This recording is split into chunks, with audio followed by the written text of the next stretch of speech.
It is my absolute pleasure to introduce our distinguished speaker for our EECS colloquium today, Professor David Shea from Stanford, where he holds the Tom Kailath and Guanghan Shu Chair.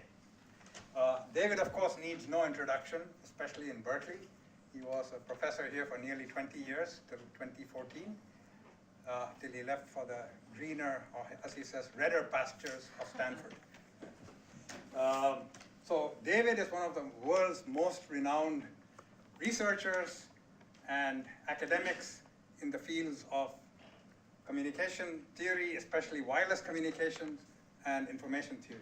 He is a recognized figure, and he has made seminal contributions of many varieties in his field, and there are too many to mention. But I will bring up one which he is very well known for, which is the proportional fair scheduling algorithm that is used in wireless networks, cellular networks, even today. So he boosted the speed of wireless networks with this clever algorithm that he proposed. I have always admired David for his basically his basic, fundamental thinking and first principles approach to everything he approaches, no matter how complicated they may be. And his uncanny ability to turn very complex and abstract theoretical ideas into something practical that you can build systems with. He has this uncanny knack, and has made, obviously, a lot of practical impact, and also for teaching in the classroom, these ideas are crystal clear when they are actually very complex. And it's no wonder that he co-wrote probably the most famous book in wireless communications, The Fundamentals of Wireless Communications, which is used worldwide. He has received many, many best paper awards. I don't want to waste his time talking about them here. But in the interest of time, I'll just give you a few excerpts of some noteworthy ones. In 2017, he got the Claude Shannon Award, which is the highest honor that information theory gives. And in 2019, he got the IEEE Richard W Medal. He was elected to the National Academy of Engineering in 2018. And in addition to info theory and wireless comm, David has made his mark on many other areas, including computational genomics, where he has done algorithms and software for RNA and DNA sequencing. And more recently, he has turned his attention to blockchains. He's also an entrepreneur, as you can see from the second title here. He is a co-founder of Babylon Chain, which is a startup, and that has almost no intersection with the stuff that he's recognized for. So that shows you the breadth of his research. So without further ado, let's give David a warm welcome back to Berkeley.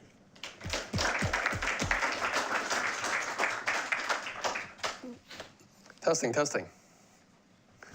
Hey, thanks a lot, Cannon, for the really kind words.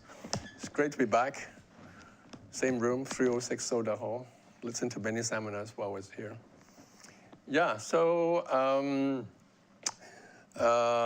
in recent years, I got interested in blockchains and find very many interesting problems. And more recently, these problems led me to learn something about something I didn't know anything about, which is cryptography. So I'm kind of worried because some of these concepts are actually invented at Berkeley, and now I'm giving a talk here.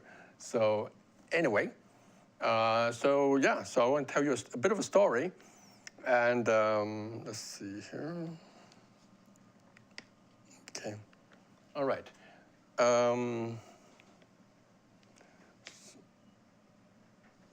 Right, so blockchain started with this post in 2009, 16 years ago. So the inventor of Bitcoin is the first blockchain. His name or her name or their name is Satoshi Nakamoto. No one knows who this person is. Anonymous post. Let me just call him he. His vision is to build a protocol that is not using human trust, but using crypto to replace human trust. So a highlight here says everything is based on crypto proof instead of trust. So what is this crypto proof all about? So what Bitcoin is actually two things. One is an application, it's a payment system that allows people to transact in Bitcoin. And two is built on top of a consensus protocol, so it's not run by a centralized company, but run by many distributed nodes, a peer-to-peer payment system. To build the system, you need cryptography, because you want to reduce or minimize trust.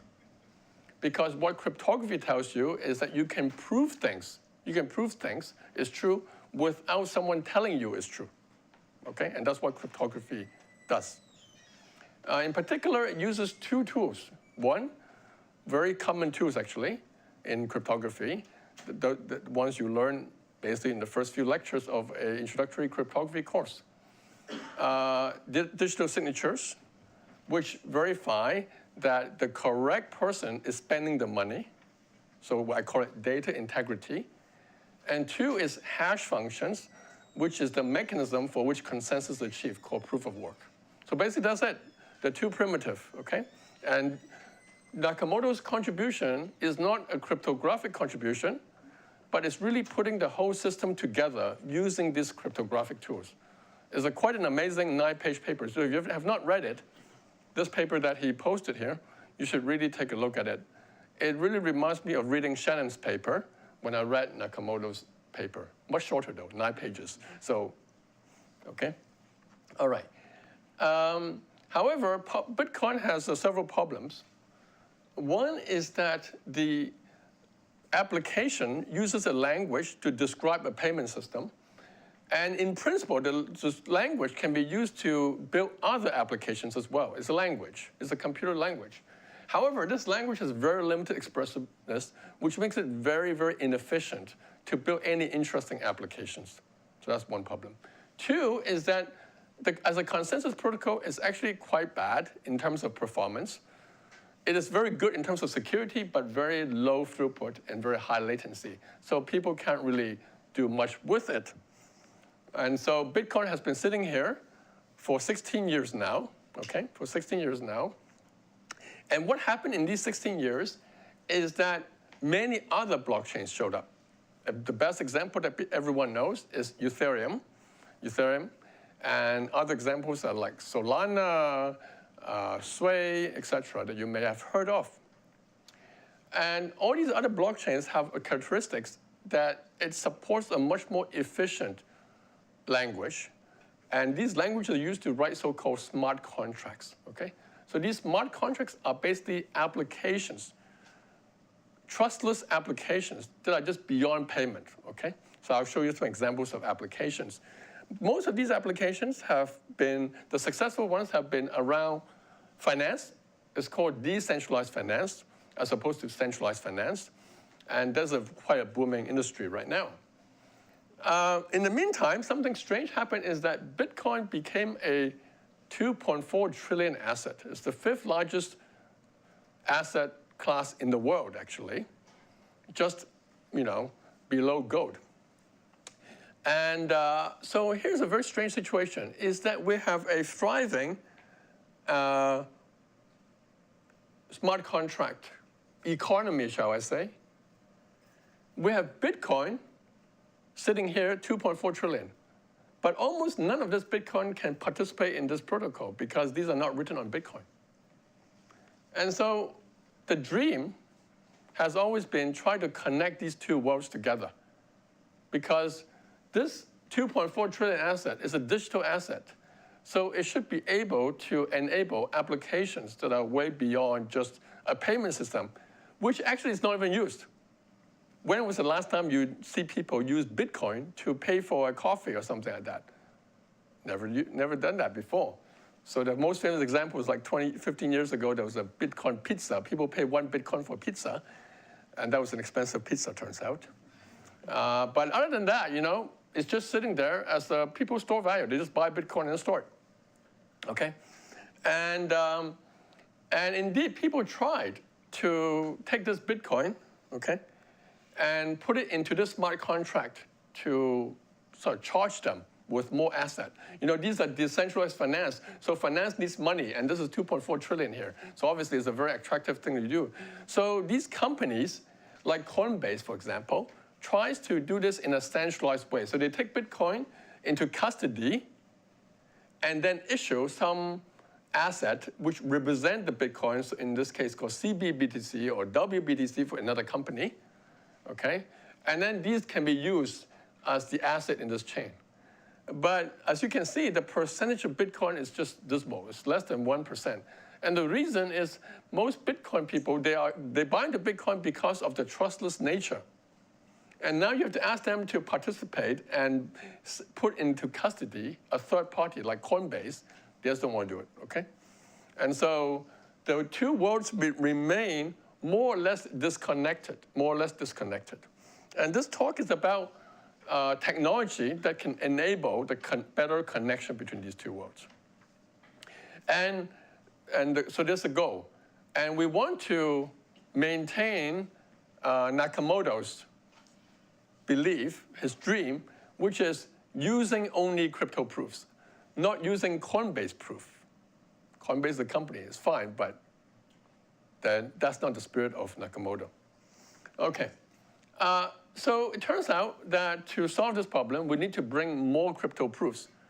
And I would like to talk about these few crypto proofs, and they will appear as I tell the story, okay? There are one-time signatures, Garbled circuits, zero-knowledge proofs. These are all very seminal contribution. In fact, they're not very new either. But they play a very central role in this story of what I call realizing Nakamoto's dream, which is to allow a thriving set of applications that are all based on crypto proofs. Okay, so to get started, I would like to start with a protocol that I've been working on with a startup that Kailath mentioned, Babylon. It's called Bitcoin sticking, as one example of how Bitcoin can be used to participate in on these other blockchains, okay? So the concept here, a new concept I'm introducing now, is called proof of stake, okay? So Bitcoin was invented as a proof of work networks. That means you need to do work to maintain consensus. More modern blockchains, in order to reduce this need to do work, is called proof of stake, is to use capital to maintain security, okay? Basically offer capital as a collateral to achieve security. And so this proof of stake is actually a pretty big market. So right now, just to exact some numbers, almost a trillion asset worth of asset is secure by proof of stake networks, roughly 1 trillion. And the amount of asset that is staked to provide security is about 300 billion, okay? And so this is a pretty big market. It's a proof of stake market. So what are these markets? Example, Ethereum blockchain, okay, is a proof of stake network. Solana blockchain is a Ethereum network. Sway blockchain is the Ethereum network. Is a proof of stake network. So all these are proof of stake networks, okay? And, but here's one interesting thing, is that this does not include Bitcoin, okay? So Bitcoin's a 2.4 trillion asset, but it has nothing to do with this world. No interaction, until a year ago, okay? So we looked at this situation, it's kind of strange, right? Because these networks are secured by capital, but yet Bitcoin cannot participate, okay? So one thing to observe is that the Bitcoin asset itself does not actually secure the Bitcoin chain, because Bitcoin chain is secured by proof of work, okay? So the question we ask is, hey, why don't we use the Bitcoin asset to secure other chains which are proof of stake, okay? So suppose you want to launch a new chain, then hey, there's this huge 2.4 trillion asset. Can you use some of that to secure the chain? That's a huge asset. And so let's talk about proof of stake security, what that means, okay? So in proof of stake security, there are two actors, okay? One is the staker. These are the people with capital that provide security to a blockchain, okay? And the second one is the blockchain itself. And so proof of stake security means two things. One is that the staker should feel secure. In other words, they put this capital as insurance of good behavior. They shouldn't lose this capital for no good reason. Okay, it's trustless, the protocol. Provided that the staker behaves well, runs the network properly, then the money, the stake should be safe. Okay?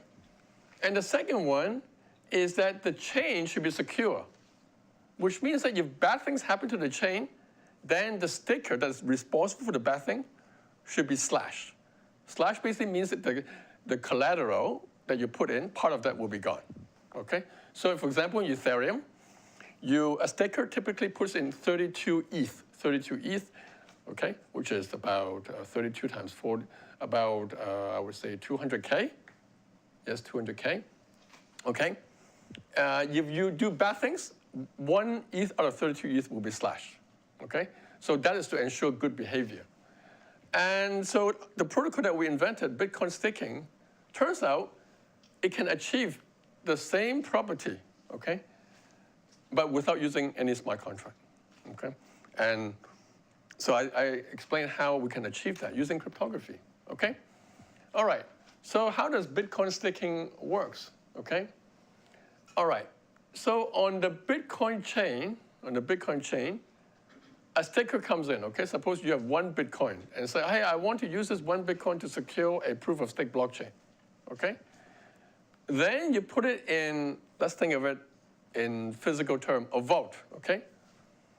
This vault has a technical meaning. It's called UTXO in Bitcoin, but to reduce the amount of jargon I use, I'll just avoid jargon. And just think of you put this money in a safe place, and it's registered on the Bitcoin chain, okay? So this money is locked on the Bitcoin chain, okay?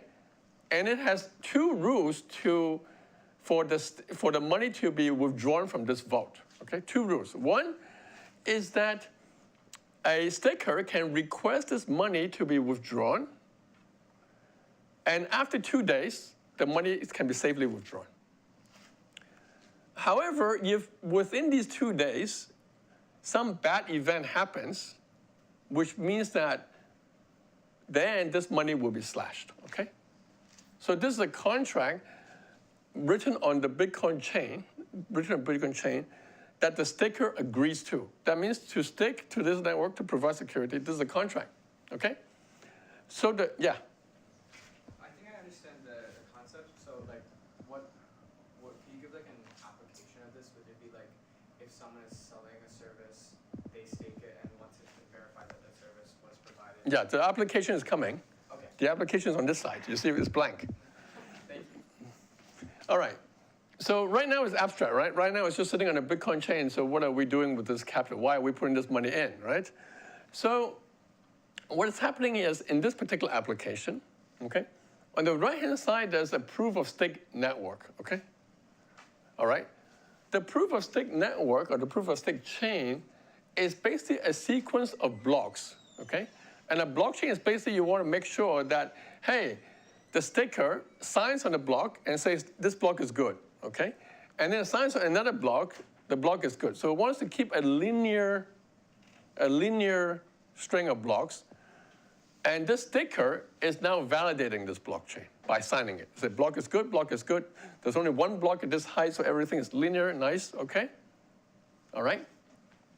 So the staker signing this contract, and it gives it right to actually sign on these blocks, okay? All right? Now, right now, there's no connection, though. There's still no connection between the 2, okay? And the connection comes when this staker tries to attack the blockchain, okay? So how do you attack the blockchain? The typical way of attacking the blockchain is to try to fork the blockchain, okay? Fork the blockchain means that you are creating 2 versions of history. And for example, you could double spend the same coin. You can use the coin to buy one thing and then buy another thing, the same coin. So this is like the most fatal attack on the blockchain, because the blockchain is supposed to agree on a consistent history, okay? All right, So now the staker is trying to attack this blockchain by signing, whoa, okay, by signing 2 blocks on the same height. So it's trying to create a fork of history, okay? All right, so this is a bad thing, okay? So this is a bad thing. So the validator, or the staker, should not be doing this. This is a bad thing, okay? So now, what I need to do, what the protocol needs to do, is to punish the staker by slashing the Bitcoin when this bad thing happens, okay? All right? So typically, when you have a smart contract, okay, then you can write a smart contract, and then you can take all these evidence of signing 2 blocks, and then use the smart contract to check for slashing. That's what Ethereum, for example, does. But on Bitcoin, it's kind of stupid, because the only way Bitcoin can do is to know to spend money, to spend the Bitcoin. And the spending is basically by signing something, using your private key, okay? So now we have to emulate this using cryptography, okay? And it turns out there's a perfect tool for this. And the perfect tool is called one-time signature, okay? So what is a signature? A signature is that you sign something, and it authenticates the message, okay? So in this case, it authenticates the block. A special signature is called one-time signature, that when you sign in 2 blocks, okay? When you sign the 2 blocks, then the private key of your signature automatically get extracted by anybody watching the system, okay? So leaking a private key is usually a bad thing, right? That's disaster, okay? But we are using this in a positive way because we're saying that, hey, if you sign twice, then your private key will be leaked. And this private key can be used to do the slashing because the private key can now spend this Bitcoin. So Bitcoin is so stupid that the only thing you can do is basically spend the Bitcoin using a private key or using a secret, okay? So this is a secret revelation method, okay? And it is essentially turning a bug to a feature in some sense, okay? And technology here is called one-time signature, or more precisely, double authenticated protection signature, okay, the more precise name, okay? Now I realize that there's a piece of gum right here, so I better stand here. So maybe I'll change my position here. All right, I don't know what's here though. All right, okay, so this is our first new cryptography. Actually, it's not very new, it's a few years ago, invented and perfectly fit for this problem, okay? So now, this is a extraction of secret. So cryptography is basically saying, typically, is you're hiding secret, okay? Here you're saying that, well, if you do a bad thing, then your secret will be revealed. And that secret will be used to punish you, okay? So that's the contribution. And so using, yeah. Can I ask something? Sure, Alex. So David, on the previous slide, when you say slash, who decides that is this a software running somewhere, checking something, and there's some hard-coded logic that will decide when to slash? But I guess in your case, you say, by construction, the moment I sign 2 things, somebody will figure it out. Yeah, yeah. So this is so-called a watchtower, okay? So you have this guy watching the system, okay? And once he sees, or she sees, 2 signatures, then he does some computation and extract the secret key, and then this person sends a transaction onto the Bitcoin chain, which allows it to spend this Bitcoin through this slashing path. Okay? So this contract is already created by Bitcoin. It's not a smart contract, it's a dumb contract, which allows the spending if this key is reviewed. Okay? Good. All right. So you need to have a watcher dedicated for this? Yes. However, this watcher can be permissionless. So in other words, anybody can watch the system. Okay? So anybody doesn't have to be a specific individual. And you need also a machine that logs Bitcoin for 2 days. That you didn't tell us how that Yes, so this is through a so-called Bitcoin opcode, which allows you to lock for a certain period of time before action can happen. So we're basically using sort of two basic features of Bitcoin scripting language. One is a time lock, and two is this idea of using a key to spend the money, okay, which is basically the two basic functionality of Bitcoin. Okay, yes? Does the watchtower get the Bitcoin, or is it destroyed? The watchtower does not get the Bitcoin, is destroyed. So this is a standard slashing standard for proof-of-stake network. The funds goes to a burn address. Okay, so anyway, so basically this allows us to prove a security theorem, which says that whenever there's a safety violation that is forking, 1/3 of the Bitcoin stake can be slashed. And we can also show that because everything is done by cryptography, an honest staker will never get slashed, because an honest staker should not double sign on two blocks. They should maintain a linear blockchain. And so therefore their secret should never be revealed. And therefore this path should never be activated. Okay? So this is, I think, a good example how crypto makes this whole flow entirely trustless. There's no third party. For example, there's no someone watching this thing and then take this, so no one takes this money and then watch this thing and then deduct your money when bad things happen, okay? Crypto does it automatically. Yeah? But by safety violation, you mean the specific duplication attack? Yeah, so safety is a very important property in consensus protocol. Safety really means that there's a split in the ledger. So one client thinks that this is a ledger, the other guy thinks it is another ledger, is inconsistent. That's a fundamental property of a consensus protocol. This is an example. So we did more work, which shows that essentially all safety attacks can be reduced to this double slashing. So by safety, you mean violation of consensus? Exactly. Independent of the mechanism? Yes, exactly. Yes.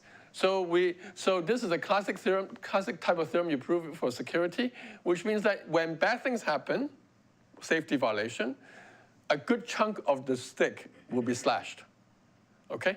Which means that this is the punishment, okay? The punishment for the Bitcoin holders, and so they should behave well because they don't want the Bitcoin to be slashed, okay? All right, okay, and so we have a paper to prove this, okay. Now, we put this into practice and we launched this protocol, the Babylon protocol, in April 2025.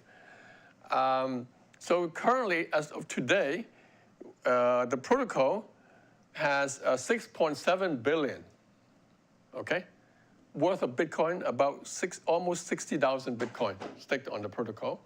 So that's a lot of Bitcoin. This is the largest protocol built on Bitcoin as of today, okay. So actually, if you think about it, our startup is about a few years old. Who gives $6.7 billion to a startup a few years old? Nobody, right? So this is the beauty of trustless protocol, because the money is not with us, it's not with me. I don't have $6.7 billion in my bank account. It's on Bitcoin. It's all trustless, okay?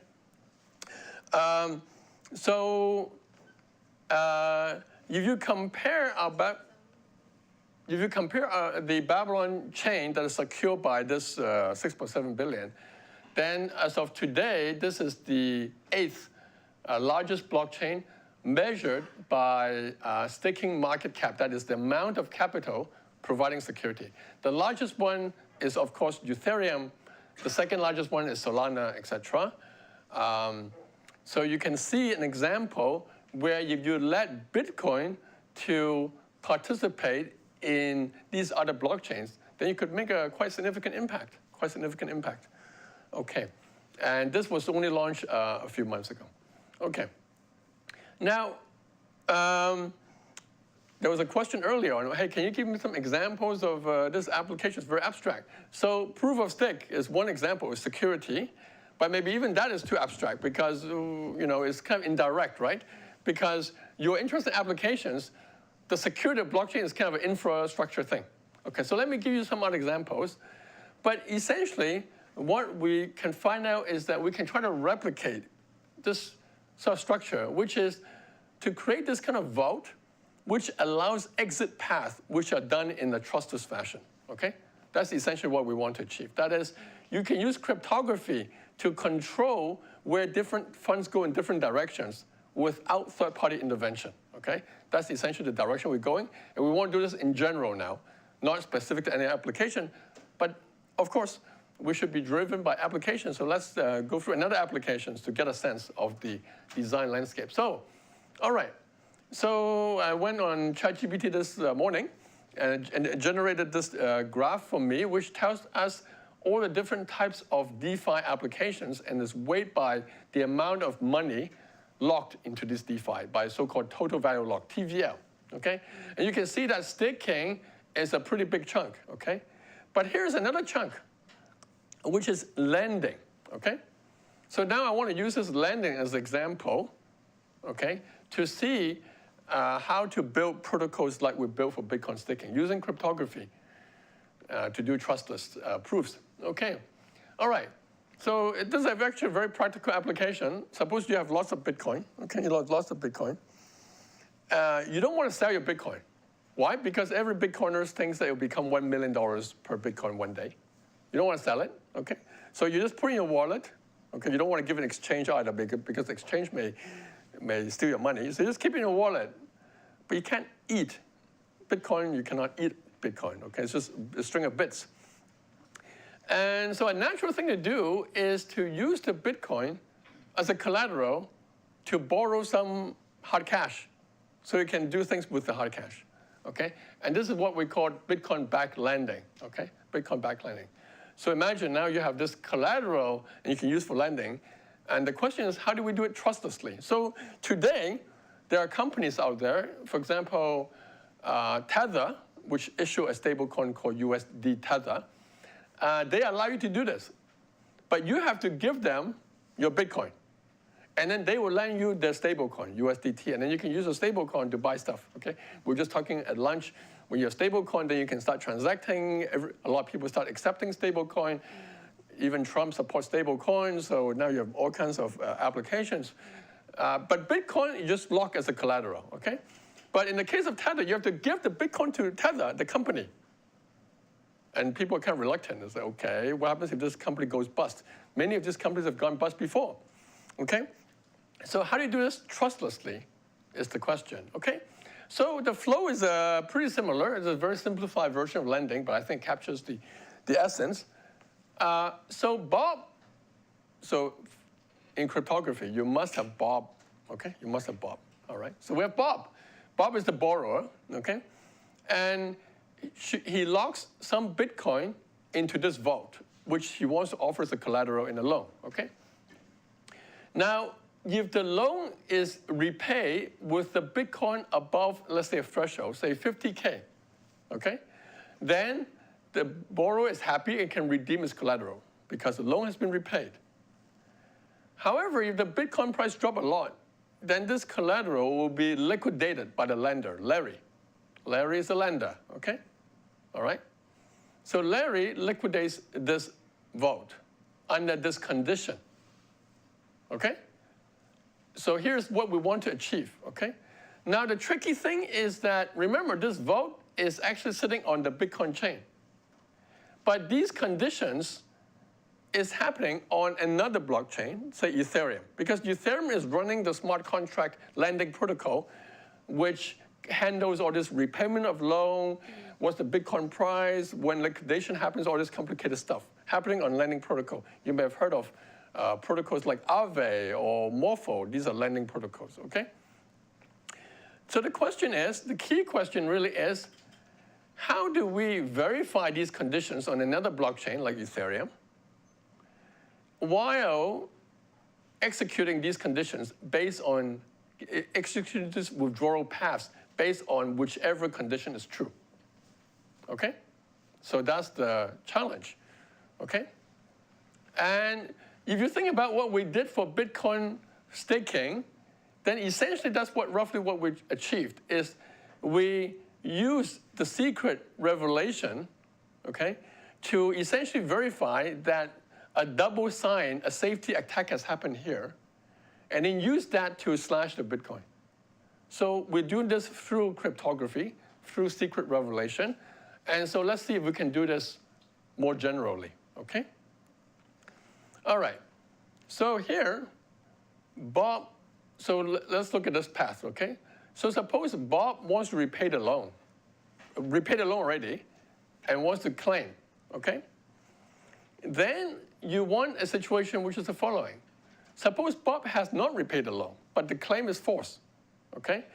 Then you want a mechanism where Larry, the guy who's the counterparty, will review a secret S and say, hey, you know, Bob, your claim is wrong. And I can prove it because now I know your secret, okay? And then the claim can be stopped, just like slashing earlier.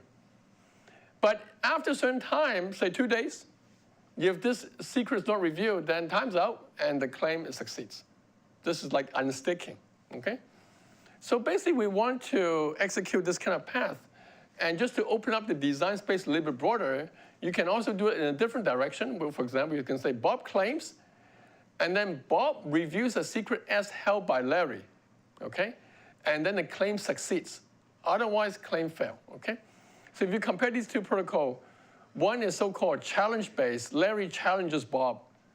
And this one is non-challenge-based because Bob has to work hard to get the secret to prove that the claim should succeed, okay? So this is the kind of flow we want. And basically, this secret revelation method, the ones that have been used in the past, is tied to specific applications like the Bitcoin staking, the one-time signature, is a specific method we use to achieve this. And really the heart of the question right now is, how do we generalize this? How much time do I have? I don't want to run over time. Oh, there's a clock here, 15 minutes. Okay, so I have plenty of time. All right. Okay, any question at this point? What are we trying to achieve? Since I have 15 minutes, I will slow down a little bit here. Okay? All right, so what do we want to achieve, right? We want to basically say that we want a mechanism whereby if a claim that Bob makes about the Ethereum blockchain or another blockchain is incorrect, then Larry can review the secret. Or if Bob claims something which is correct, then Bob can extract the secret held by Larry. And then this secret can allow the claim to succeed, okay? So either of this path, okay? All right, now this turns out to be very tied to a very difficult cryptography problem, okay? So what is the general setup here, right? So the general setup is that you want to say that you can decrypt a secret, okay? You can decrypt a secret as long as you have a witness to an NP relation, okay? And this problem actually was formulated by Garbled L in 2013, amidst a high UCLA crowd. And this is the problem they formulated. Very interesting problem. It's the following. So typically, usually when you decrypt a secret, okay, you can decrypt if you know the private key, right? You know the private key, you can decrypt, okay? Witness encryption says, no, forget about private key, is if you know a witness to an NP relation, then you can decrypt, okay? So in our application, this witness is essentially the Ethereum blockchain that verifies that you've repaid a loan, okay? Right? So you have to know that Ethereum blockchain is real before you can do that, because otherwise it's impossible for you to polynomial time create this witness, okay? So basically this witness encryption will say that, hey, if Bob can present a witness, M, okay, which is an Ethereum blockchain indicating that he's repaid a loan, then he could decrypt as long as the M is valid, okay? As long as M is a valid blockchain containing the information that he's repaid a loan. Then he can decrypt the secret, okay? So now once you have this black box witness encryption, okay, then you can use it in this row, which is, okay, first Bob claims that, hey, I have this witness, and now Bob can use this box to reveal the secret, to show Bitcoin that the witness M is actually correct.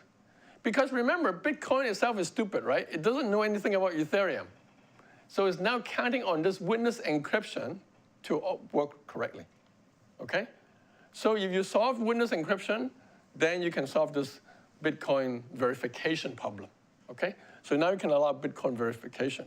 So this is a very interesting connection because, witness encryption is kind of a theoretical formulated problem, but it turns out for this problem it's very relevant. Unfortunately, there's a problem. No one has any good solution to the general witness encryption problem. There are some special cases, but if we want a general tool, like what we want here, witness encryption is still not there yet, okay? So we're stuck. We're stuck. Okay, so in crypto, when you're stuck, what do? Well, you call up the cryptographers. In the case of Stanford, it's Dan Bonnet, here is Sanjay Garg, or in UCLA is Amit Sahai, and ask him, so what can we do? So after used to be talking to cryptographers, and now it's talking to ChatGPT, which has all the information, we came up with, turns out there's another problem, okay? And this problem is a little bit different. It's the following, okay? Again, same witness, okay? Now, Larry now has to decrypt, okay? And this decryptor is created by Bob. And now Bob has to sign an input to allow Larry to decrypt, okay? So in some sense, Bob is now helping Larry by Bob signing this input. And it turns out that with Bob signing this, the problem becomes a lot easier, okay? And there's this problem called conditional disclosure secret, which basically says that if Bob signs the message, okay, and input to the decryptor, then you can build a system such that if the original M is invalid, then the secret is revealed. Otherwise, it's not revealed. And so now you can use this box to create this flow, which is the challenge-based flow, which is first Bob will make a claim and put on Bitcoin the signed witness sigma. Larry will take this signed witness sigma, plug it into its box, which is off-chain, the decryptor, and if the proof, okay, if the witness is incorrect, then the secret will be revealed and Larry can stop the claim, okay? So this is the crypto box that actually can be built. So the left-hand side is non-challenge-based, hard to build. No one knows how to do. This one is challenge-based. So here what we're doing is essentially we're using the protocol to work with the cryptography to make an easier problem. Yeah? What are the typical types of witnesses that are used here? Yeah, so this will show in the next slide. So this is abstract, and now in cryptography, you first define the syntax. So this is the syntax of the cryptography, and now I'm going to talk about instantiation. Okay? All right, so now we're going to instantiate these boxes to make it more concrete, okay? All right, so here there are multiple boxes. First, what signature scheme do you use? Two, what decryption method do you use here? And two, which is your question, which is in what form this M should be, okay? So we'll answer all these three questions. And good. All right, so first, the signature to use turns out to be called Lamport signature, okay? So Lamport is the guy who wrote LaTeX. Actually, that's not his main contribution. Turing Award winner. He came up with a signature scheme in 1979. So I want to emphasize the year because all these are pretty old cryptography here, okay? Now, the decryptor is tricky because you take the Lamport signature and decrypt this if S satisfies certain, if the message M satisfies a certain condition, that is the input satisfies a certain condition, then you can decrypt. Otherwise, you cannot decrypt, okay? So it turns out there's a cryptographic construction called Garbled circuit, okay, which basically allows you to encode a function f, okay, that if the input satisfies the function f, then you can decode the secret. If the input does not satisfy f, then you have no idea what the secret is, okay? This was invented by Andrew Yao in the mid-'80s, Garbled circuit, okay? All right. Now, finally, the question which you asked, which is, what is M here? Very abstract. So if M is the entire Ethereum blockchain, okay, then it's tremendous, right? It's like huge terabytes of data, okay? And the decryptor will have to be a gigantic Garbled circuit, because now you have to take like terabyte of data as input. Completely impractical. However, there is a technology which is like an amazing technology, okay, which is called zero knowledge, okay? In fact, the more precise term is called succinct proof, okay? So basically, a Berkeley invention, guys. In the mid-'80s, these guys came up with this notion that you can compress any witness, M, to, let's say, 200 bytes of data. And this proof, okay, is sufficient for the verifier to verify whether or not the witness is correct or not, okay? So you want to prove that M is the Ethereum blockchain and it contains the loan repayment, then you can generate this proof. Instead of M being the entire blockchain, M is just the proof, 200 bytes of data, okay? This is mind-bogglingly small, okay? This technology was considered completely non-practical for many years until blockchain showed up and VC started pouring money because it turns out ZK proof is very useful in blockchain. And now we have essentially working systems that are highly performant, okay? All right, so therefore, this decrypt is basically just to check whether M, the proof, is invalid or valid. So basically, this decryptor basically runs a so-called snark verifier or ZK verifier on this proof. It's a Garbled circuit of the verifier, okay? So Larry effectively runs a so-called off-chain snark verifier, okay? Snark verifier. And so this is where we combine Garbled circuit and zero knowledge together to build this off-chain system, okay? Yeah, if you look at the years, actually they're pretty old technology, but it took many, many years for them to be practical, okay? And we're fortunate to have practical solutions for each part. And so this is the flow. So Bob signs the Lamport signature on the proof, put it on Bitcoin. Larry looks at the proof on Bitcoin, runs the Garbled circuit. If the proof is incorrect, it will reveal the secret S, and it will stop the claim. Otherwise, after 2 days, Bob will redeem the Bitcoin. So this is trustless, okay? And as you can see, this is now quite general because we're basically running verification on general proofs, which can be proving general statement, okay? So it's a pretty general methodology. And so now we can do it for many, many smart contract applications, okay? So there's a long history of this development. Basically, a lot of work is started by this guy named Robin Linus. He's like a Ramanujan, self-taught guy who basically have a lot of these ideas. So we actually did some experiment, okay? So if you think about what we did, right, is we take an on-chain, a ZK verifier, okay, and run it off-chain. So an alternative is to put the verifier directly on Bitcoin, okay, and run this. And we did an experiment. So it turns out to do that, you have to put about 5.4 megabytes of data onto Bitcoin for each time you verify this, which cost us, we ran this, $15,000, okay? Don't tell our investors, okay?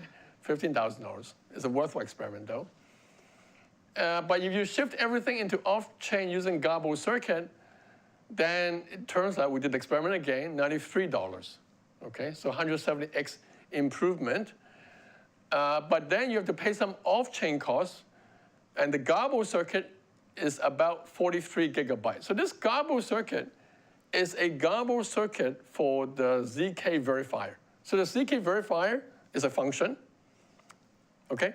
It has a Boolean representation, which you implemented. It's about 10 billion gates, only 10 billion gates, okay? And then you convert it into a garbled circuit by adding a bunch of ciphertext on each gate, okay? And then you store it. It's the 43 gigabyte, after a lot of optimization, actually, quite a bit of optimization. And it takes about 6 minutes to generate the garbled circuit, which we call garbling, and evaluating this garbled circuit, which is extracting the secret, okay? So it's not cheap, but all of this is to improve the on-chain cost a whole lot. And that's really important, okay? Because off-chain, you can benefit from Moore's law. On-chain, you cannot benefit from anything because Bitcoin is forever the same, okay? So yeah, and so that's it. So yeah, so this is Nakamoto's dream, I think, which is to enable many different applications to run in a trustless manner without third party, okay? Yeah, so this is a paper. We have a paper to write up this protocol. And thank you so much.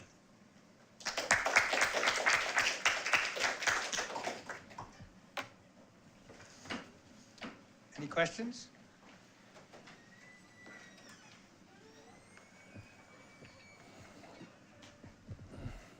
So you mentioned for the slashing, it gets sent to a burnt address or a burner address. Burn address, yeah. Why don't you recycle those, like 1/32 Ethereum stake and subsidize transaction costs or some other way to make your chain more lucrative? Yeah, so this is not a problem specific to the Bitcoin staking protocol. This is a problem that people think about a lot in staking, okay, which is where to send the money to. And it turns out that wherever you send the money to, then there are bad incentive purpose.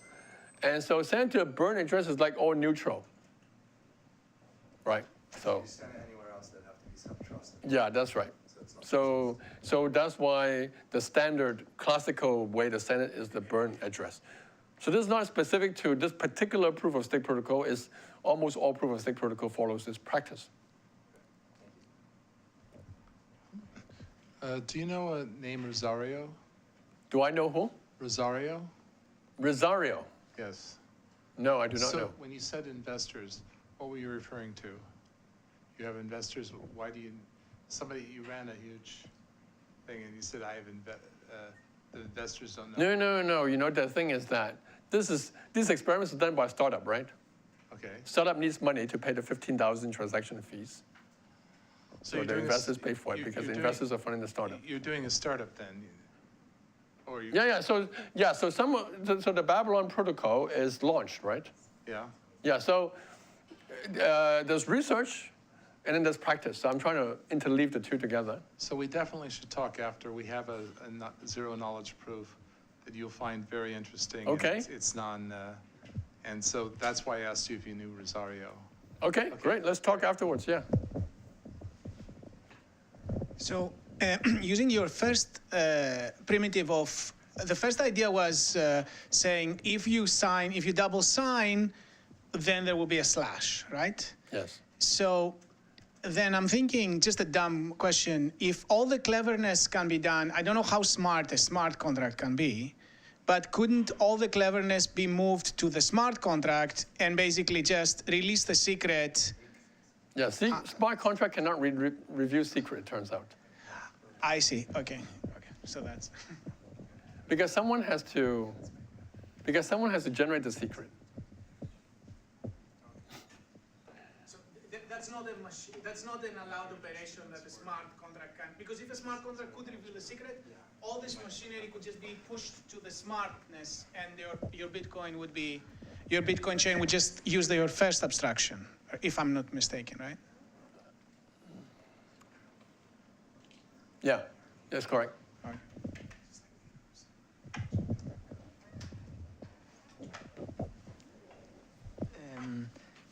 Thank you. It was a very interesting. I had a question on the business side. How does the startup intend to make revenue? This is Berkeley. Let's talk offline for business. Okay. Okay, looks like we are out of time, and Eli has a question. Eli has a question. Yeah. He will have the last word. Yeah, I'm thinking of how this is supposed to replace gold in financial transactions. Now, you said the asset value is now $2.4 trillion. Yes.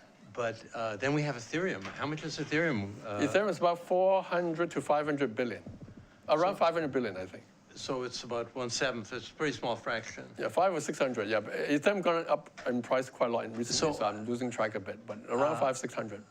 I don't quite understand what's going to happen. Let's say someone has a new version, and then it's unlike gold. You can keep creating new forms of this type of digital money. So how does it claim to be a replacement for gold if? Yeah. Okay. So let's look at this picture. So here are the blockchains, right? Smart contract. These are growing. Okay.